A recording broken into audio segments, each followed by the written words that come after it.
এই আধার কার্ড গুলো কি উদ্ধার হলো নাকি? হ্যাঁ, এগুলো সব উদ্ধার হলো এখানে, এই বিল থেকে? বিল থেকে। কি কি নাম লেখা আছে? এই যেমন আপনার দেখছি সব এখানে যেমন আছে আমির হোসেন শেখ, তারপরে আপনার এটা আছে জাকির শেখ, তারপরে ফতেমা, তারপরে এটা আছে নাসিনা খাতুন, সুলতান শেখ, সুলতান সুলতান শেখ, আর ফতেমা বিবি। এগুলোকে এই এসআর শুরু হওয়ার পরের জন্য নাকি? আমার তো মনে হচ্ছে তাই, নাহলে হঠাৎ করে এরকম কি? তানিয়া মল্লিক, আচ্ছা, সবই সংখ্যালঘু, বেশিরভাগই সংখ্যালঘু এখানে, বুঝতে পারছি। আরো আছে নাকি বিলের মধ্যে? এখনো 2-3 বস্তা আছে, হ্যাঁ। 2-3 বস্তা তুলতে পারেনি, এরা সাপের ভয় পাচ্ছে। পুলিশকে খবর দেওয়া হয়েছে?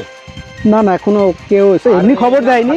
আমরা এখানে ছিলাম, এখানে আমাদেরই সব জমি জায়গা এখানে সব আছে, জমি আছে, তো এরা হঠাৎ করে এটা পায়, আমাকে যখন বলে আমি তখন আসি এখানে, জানো কয় বস্তাটা খুলুন, এরা প্রথম ভয় পাচ্ছিল যে বস্তার মধ্যে হয়তো কিছু আছে, তো খোলার পরে তখন দেখি আধার কার্ড আছে, এই বিলের মধ্যে ছিল? এই বিলের মধ্যে ফেলে রেখেছি। কি নাম আপনার?